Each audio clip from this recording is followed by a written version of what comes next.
ओम श्री साईनाथाय नमः। अध्याय 32 प्रारंभ। श्री साईं बाबा की अनुमति से और आशीर्वाद से अब हम अध्याय 32 का श्रवण करेंगे। श्री गणेशाय नमः। श्री सरस्वत्यै नमः। श्री गुरुभ्यो नमः। श्री कुलदेवताय नमः। श्री सीतारामचंद्राभ्यां नमः। श्री सद्गुरु साईनाथाय नमः।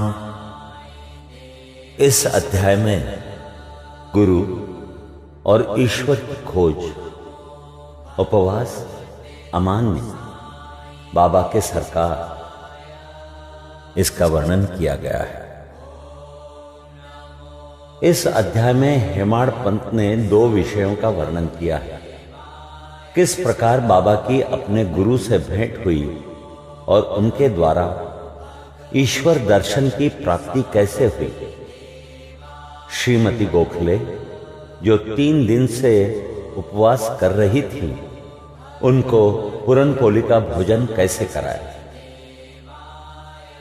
प्रस्तावना। श्री हेमाड़ पंत वटवृक्ष का उदाहरण लेकर इस गोचर संसार के स्वरूप का वर्णन करते हैं। गीता के अनुसार वटवृक्ष की जड़ें ऊपर और शाखाएं नीचे को चारों ओर फैली हुई हैं। ऊर्ध्व मूल मदाह शाखम, गीता का 15वां अध्याय श्लोक 1। इस वृक्ष के गुण, पोषक और अंकुर इंद्रियों के भोग्य पदार्थ हैं। जड़ें जिनका कारणभूत कर्म है, वे सृष्टि के मानवों की ओर फैली हुई हैं। इस वृक्ष की रचना बड़ी ही विचित्र है। न तो इसके आकार, उद्गम और अंत का ही भान होता है और न ही इसके आधार का। इस कठोर जड़ वाले संसार रूपी वृक्ष को नष्ट करने के हेतु किसी बाह्य मार्ग का अवलंबन करना अत्यंत आवश्यक है, ताकि इस असार संसार में आवागमन से मुक्ति प्राप्त हो। इस पथ पर अग्रसर होने के लिए किसी योग्य दिग्दर्शक यानी कि गुरु की नितांत आवश्यकता है। चाहे कोई कितना ही विद्वान अथवा वेद और वेदांत में पारंगत क्यों न हो, वो अपने निर्दिष्ट स्थान पर नहीं पहुंच सकता जब तक कि उसकी सहायतार्थ कोई योग्य पथ प्रदर्शक न मिल जाए, जिसके पदचिन्हों का अनुसरण करने से ही मार्ग में मिलने वाले गह्वरों, खंदकों तथा हिंसक प्राणियों के भय से मुक्त हुआ जा सकता है और इस विधि से ही संसार यात्रा सुगम तथा कुशलता पूर्वक पूर्ण हो सकती है। इस विषय में बाबा का अनुभव जो उन्होंने स्वयं बतलाया, वास्तव में आश्चर्यजनक है। यदि हम उसका ध्यानपूर्वक अनुसरण करें तो हमें निश्चय ही श्रद्धा, भक्ति और मुक्ति प्राप्त होगी। अब सुनिए अन्वेषण। एक समय हम 4 सहयोगी मिलकर धार्मिक एवं अन्य पुस्तकों का अध्ययन कर रहे थे। इस प्रकार प्रबुद्ध होकर हम लोग ब्रह्म के मूल स्वरूप पर विचार करने लगे। एक ने कहा कि हमें स्वयं को ही जागृति करनी चाहिए, दूसरों पर निर्भर रहना हमें उचित नहीं है। पर इस पर दूसरे ने कहा कि जिसने मनोनिग्रह कर लिया है वह धन्य है। हमें अपने संकीर्ण विचारों और भावनाओं से मुक्त होना चाहिए, क्योंकि इस संसार में हमारे अतिरिक्त और कुछ भी नहीं है। तीसरे ने कहा कि यह संसार सदैव परिवर्तनशील है, केवल निराकार ही शाश्वत है। अतः हमें सत्य और असत्य में विवेक करना चाहिए। तब चौथे, जो कि बाबा थे, उन्होंने कहा कि केवल पुस्तकीय ज्ञान से कोई लाभ नहीं, हमें तो अपना कर्तव्य करते रहना चाहिए। दृढ़ विश्वास और पूर्ण निष्ठा पूर्वक हमें अपना तन, मन, धन और पंच प्राणादि सर्वव्यापक गुरुदेव को अर्पण कर देने चाहिए। गुरु भगवान हैं, सबका पालनहार। इस प्रकार वाद विवाद के उपरांत हम चारों सहयोगी वन में ईश्वर की खोज में निकले। हम चार विद्वान बिना किसी की सहायता लिए केवल अपने स्वतंत्र बुद्धि से ही ईश्वर की खोज करना चाहते थे। मार्ग में हमें एक बंजारा मिला, जिसने हम लोगों से पूछा कि हे सज्जनों, इतनी धूप में आप लोग किस ओर प्रस्थान कर रहे हैं? प्रत्युत्तर में हम लोगों ने कहा कि वन की ओर। उसने पुनः पूछा, कृपया ये तो बताइए कि वन की ओर जाने का उद्देश्य क्या है? हम लोगों ने उसे टाल मटोल वाला उत्तर दे दिया। हम लोगों को निरुद्देश्य सघन भयानक जंगलों में भटकते देखकर उसे दया आ गई।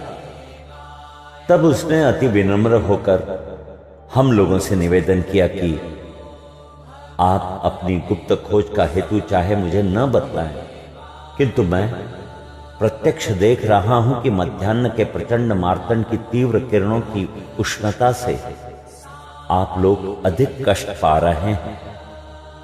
कृपया यहां कुछ क्षण विश्राम कर जलपान कर लीजिए। आप लोगों को सूर्योदय तथा नम्र होना चाहिए। बिना पथ प्रदर्शक के इस अपरिचित भयानक वन में भटकते फिरने से कोई लाभ नहीं है।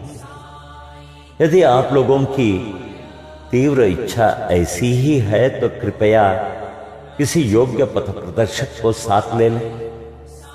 उसकी विनम्र प्रार्थना पर ध्यान न देकर हम लोग आगे बढ़े। हम लोगों ने विचार किया कि हम स्वयं ही अपना लक्ष्य प्राप्त करने में समर्थ हैं। तब फिर हमें किसी के सहारे की आवश्यकता नहीं है। जंगल बहुत विशाल और पथहीन था। वृक्ष इतने ऊंचे और घने थे कि सूर्य की किरणों का भी वहां पहुंच सकना कठिन था। परिणाम यह हुआ कि हम मार्ग भूल गए और बहुत समय तक यहां वहां भटकते रहे। भाग्यवश हम लोग उसी स्थान पर पुनः जा पहुंचे जहां से पहले प्रस्थान किया गया। तब वही बंजारा हमें पुनः मिला और कहने लगा, अपने चातुर्य पर विश्वास कर आप लोगों को पथ की विस्मृति हो गई है। प्रत्येक कार्य में, चाहे वो बड़ा हो या छोटा, मार्गदर्शक आवश्यक है। ईश्वर प्रेरणा के अभाव में सत्पुरुषों से भेंट होना संभव नहीं। भूखे रहकर कोई कार्य पूर्ण नहीं हो सकता। इसलिए यदि कोई आग्रह पूर्वक भोजन के लिए आमंत्रित करे तो उसे अस्वीकार न करो। भोजन तो भगवान का प्रसाद है, उसे ठुकराना उचित नहीं।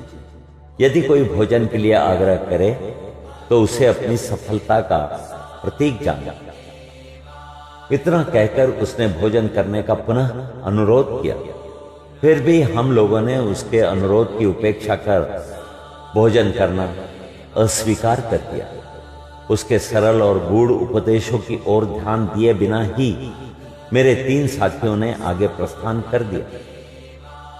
अब श्रोता ही अनुमान करे कि वे लोग कितने अहंकारी थे। मैं क्षुधा और तृषा से अत्यंत व्याकुल था ही। बंजारे के अपूर्व प्रेम ने भी मुझे आकर्षित किया। यद्यपि हम लोग अपने को अत्यंत विद्वान समझते थे, परंतु दया एवं कृपा किसे कहते हैं, उससे सर्वथा अनभिज्ञ ही थे। बंजारा था तो एक शूद्र, अनपढ़ और गंवार, परंतु उसके हृदय में महान दया थी, जिसने बार बार भोजन के लिए आग्रह किया। जो दूसरों पर निस्वार्थ प्रेम करते हैं, सचमुच में वे ही महान हैं। मैंने सोचा कि इसका आग्रह स्वीकार कर लेना ज्ञान प्राप्ति के हेतु शुभ आवाहन है, और मैंने इसी कारण उसके दिए हुए रूखे सूखे भोजन को आदर व प्रेम पूर्वक स्वीकार कर लिया। क्षुधा निवारण होते ही क्या देखता हूं कि गुरुदेव तुरंत ही समक्ष प्रकट हो गए और प्रश्न करने लगे, ये सब क्या हो रहा था? घटित घटना मैंने तुरंत ही उन्हें सुना दी। उन्होंने आश्वासन दिया कि मैं तुम्हारे हृदय की समस्त इच्छाएं पूर्ण कर दूंगा, परंतु जिसका विश्वास मुझ पर होगा सफलता केवल उसी को प्राप्त होगी। मेरे तीनों सहयोगी तो उनके वचनों पर अविश्वास कर वहां से चले गए। तब मैंने उन्हें आदर सहित प्रणाम किया और उनकी आज्ञा मानना स्वीकार कर लिया। तत्पश्चात वे मुझे एक कुएं के समीप ले गए और रस्सी से मेरे पैर बांधकर मुझे कुएं में उल्टा लटका दिया। मेरा सिर नीचे और पैर ऊपर को थे। मेरा सिर जल से लगभग 3 फुट की ऊंचाई पर था। न मैं हाथों के द्वारा जल ही छू सकता था और न मुंह में ही उसके जा सकने की कोई संभावना थी। मुझे इस प्रकार उल्टा लटकाकर वे न जाने कहां चले गए। लगभग 4-5 घंटों के उपरांत वे लौटे और उन्होंने मुझे शीघ्र ही कुएं से बाहर निकाला। फिर वे मुझसे पूछने लगे कि तुम्हें वहां कैसा अनुभव हो रहा था? मैंने कहा कि मैं परम आनंद का अनुभव कर रहा था। मेरे समान मूर्ख प्राणी भला ऐसे आनंद का वर्णन कैसे कर सकता है? मेरा उत्तर सुनकर मेरे गुरुदेव अत्यंत ही प्रसन्न हुए और उन्होंने मुझे अपने हृदय से लगाकर मेरी सराहना की और मुझे अपने संग ले लिया। एक चिड़िया अपने बच्चों का जितनी सावधानी से लालन पालन करती है, उसी प्रकार उन्होंने मेरा भी पालन किया। उन्होंने मुझे अपनी शाला में स्थान दिया। कितनी सुंदर थी वो शाला। वहां मुझे अपने माता पिता की भी विस्मृति हो गई। मेरे समस्त अन्य आकर्षण दूर हो गए और मैंने सरलतापूर्वक बंधनों से मुक्ति पाई। मुझे सदा ऐसा ही लगता था कि मैं उनके हृदय से ही चिपके रहकर उनकी ओर निहारा करूं। यदि उनकी भव्य मूर्ति मेरी दृष्टि में न समाती तो मैं अपने को नेत्रहीन होना ही अधिक श्रेयस्कर समझता। ऐसे प्रिय थी वो शाला कि वहां पहुंचकर कोई भी कभी खाली हाथ नहीं लौटा। मेरी समस्त निधि, घर, संपत्ति, माता पिता, या क्या कहूं, वे ही मेरे सर्वस्व थे। मेरी इंद्रियां अपने कर्मों को छोड़कर मेरे नेत्रों में केंद्रित हो गई और मेरे नेत्र उन पर। मेरे लिए तो गुरु ऐसे ही हो चुके थे कि दिन रात मैं उनके ही ध्यान में निमग्न रहता था। मुझे किसी भी बात की सुध न थी। इस प्रकार का ध्यान और चिंतन करते हुए मेरा मन और बुद्धि स्थिर हो गई। मैं स्तब्ध हो गया, मानसिक प्रणाम करने लगा। अन्य और भी आध्यात्मिक केंद्र हैं जहां एक भिन्न ही दृश्य देखने में आता है। साधक वहां ज्ञान प्राप्त करने को जाता है तथा द्रव्य और समय का अपव्यय करता है, कठोर परिश्रम भी करता है, परंतु अंत में उसे पश्चाताप ही हाथ लगता है। वहां गुरु अपने गुप्त ज्ञान भंडार का अभिमान प्रदर्शित करते हैं और अपने को निष्कलंक बतलाते हैं। वे अपनी पवित्रता और शुद्धता का अभिनय तो करते हैं, परंतु उनके अंतःकरण में दया लेश मात्र भी नहीं होती। वे उपदेश अधिक देते हैं और अपने कीर्ति का स्वयं ही गुणगान करते हैं, परंतु उनके शब्द हृदय वेधी नहीं होते। इसलिए साधकों को संतोष प्राप्त नहीं होता। जहां तक आत्मदर्शन का प्रश्न है, वे उससे कोसों दूर होते हैं।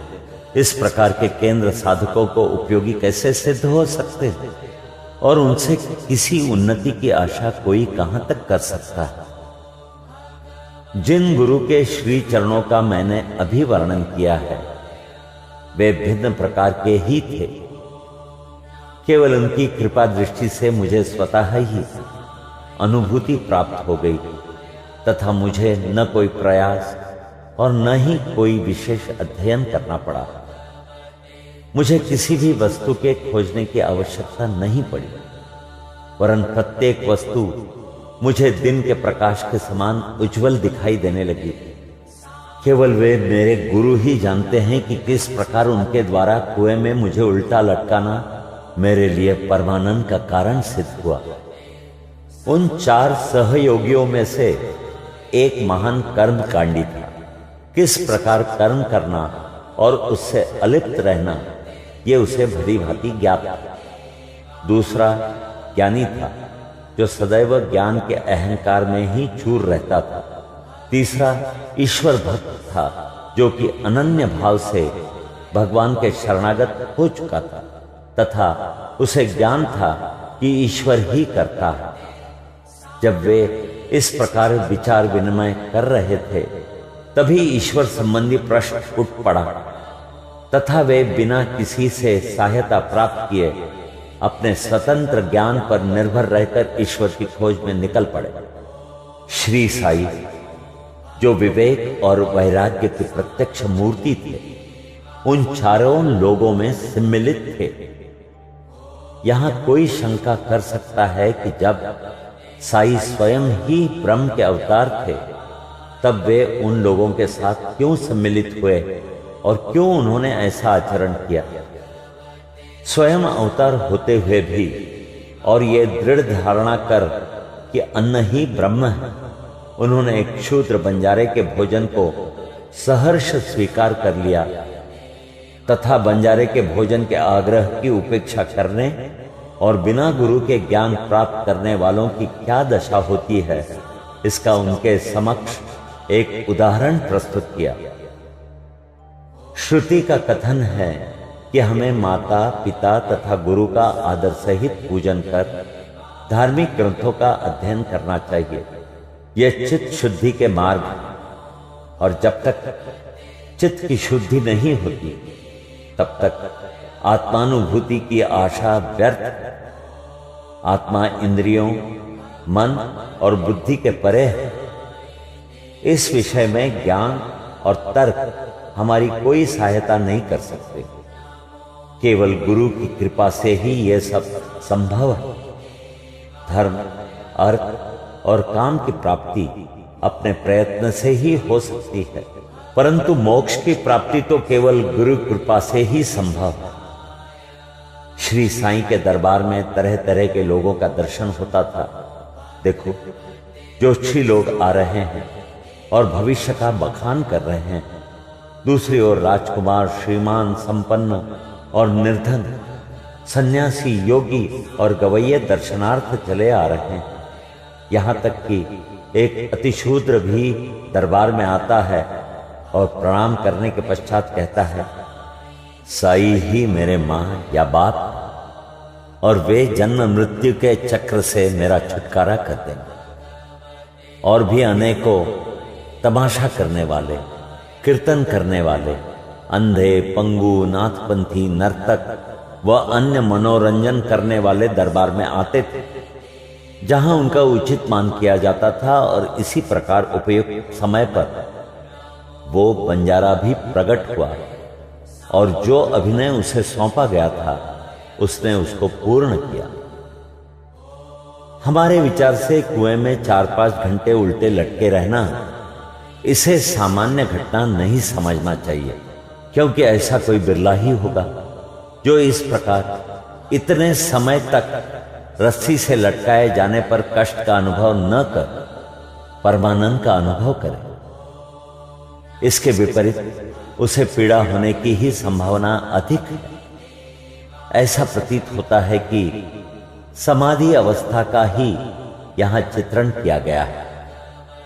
आनंद 2 प्रकार के होते हैं, प्रथम ऐन्द्रिक और द्वितीय आध्यात्मिक। ईश्वर ने हमारे इंद्रियों व तन मन की प्रवृत्तियों की रचना बाह्यमुखी की है, और जब वे इंद्रियां और मन अपने विषय पदार्थों में संलग्न होती है तब हमें इंद्रिय चैतन्यता प्राप्त होती है, जिसके फलस्वरूप हमें सुख या दुख का पृथक या दोनों का सम्मिलित अनुभव होता है, न कि परमानंद का। जब इंद्रियों और मन को उनके विषय पदार्थों से हटाकर अंतर्मुख कर आत्मा पर केंद्रित किया जाता है, तब हमें आध्यात्मिक बोध होता है और उस समय के आनंद का मुख से वर्णन नहीं किया जा सकता। मैं परमानंद में था तथा उस समय का वर्णन मैं कैसे कर सकता हूं। इन शब्दों से ध्वनित होता है कि गुरु ने उन्हें समाधि अवस्था में रखकर चंचल इंद्रियों और मनरूपी जल से दूर रखा। अब हम सुनेंगे उपवास और श्रीमती गोखले की कहानी। बाबा ने स्वयं कभी उपवास नहीं किया, नहीं उन्होंने दूसरों को करने दिया। उपवास करने वालों का मन कभी शांत नहीं रहता, तब उन्हें परमार्थ की प्राप्ति कैसे संभव है? प्रथम, आत्मा की तृप्ति होना आवश्यक है। भूखे रहकर ईश्वर की प्राप्ति नहीं हो सकती। यदि शरीर में कुछ अन्न की ऊर्जा न हो तो हम कौन सी आंख से ईश्वर को देखेंगे, किस जिह्वा से उनकी महानता का वर्णन करेंगे और किन कानों से उसका श्रवण करेंगे?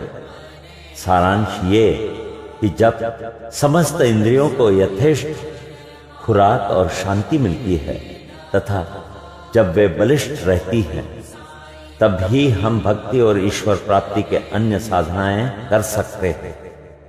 इसलिए न तो हमें उपवास करना चाहिए और न ही अधिक भोजन। भोजन में संयम रखना शरीर और मन दोनों के लिए उत्तम है। श्रीमती काशीबाई कानेटकर, श्री साईं बाबा की एक भक्त, उनसे परिचय पत्र लेकर श्रीमती गोखले दादा केलकर के पास शिरडी आई। वे एक दृढ़ निश्चय करके आई थी कि बाबा के श्री चरणों में बैठकर 3 दिन उपवास करूंगी। उनके शिरडी पहुंचने के एक दिन पूर्व ही बाबा ने दादा केलकर से कहा कि मैं शिमगा यानी होली के दिनों में अपने बच्चों को भूखा नहीं देख सकता। यदि उन्हें भूखे रहना पड़ा तो मेरे यहां होने का लाभ ही क्या है? दूसरे दिन जब वो महिला दादा केलकर के साथ मस्जिद में जाकर बाबा के चरण कमलों के समीप बैठी तो तुरंत बाबा ने कहा, उपवास की आवश्यकता ही क्या है? दादा भट्ट के घर जाकर पूरनपोली तैयार करो, अपने बच्चों को खिलाओ और स्वयं खाओ। वे होली के दिन थे और इस समय श्रीमती केलकर मासिक धर्म से थे। दादा भट्ट के घर में रसोई बनाने के लिए कोई न था और इसलिए बाबा की युक्ति बड़ी सामयिक थी। श्रीमती गोखले ने दादा भट्ट के घर जाकर भोजन तैयार किया और दूसरों को भोजन कराकर स्वयं भी खाया। कितनी सुंदर कथा है और कितनी सुंदर उसकी शिक्षा। अब सुनिए बाबा के सरकार। बाबा ने अपने बचपन की एक कहानी का इस प्रकार वर्णन किया। जब मैं छोटा था तब जीविका उपार्जनार्थ मैं बिड़गांव आया, जहां मुझे जरी का काम मिल गया और मैं पूर्ण लगन और उम्मीद से अपना काम करने लगा। मेरा काम देखकर सेठ बहुत ही प्रसन्न हुआ। मेरे साथ 3 लड़के और भी काम करते थे। पहले का काम 50 रुपए का, दूसरे का 100 रुपए का, तीसरे का 150 रुपए का हुआ। मेरा काम उन तीनों से दुगना हो गया। मेरी निपुणता देखकर सेठ बहुत ही प्रसन्न हुआ। वो मुझे अधिक चाहता था और मेरी प्रशंसा भी करता रहता था। उसने मुझे एक पूरी पोशाक प्रदान की, जिसमें सिर के लिए एक पगड़ी और शरीर के लिए एक शेला भी था। मेरे पास वो पोशाक वैसी ही रखी रही। मैंने सोचा कि जो कुछ मनुष्य निर्मित है वो नाशवान और अपूर्ण है, परंतु जो कुछ मेरे सरकार द्वारा प्राप्त होगा वही अंत तक रहे। किसी भी मनुष्य के उपहार की उससे समानता संभव नहीं है।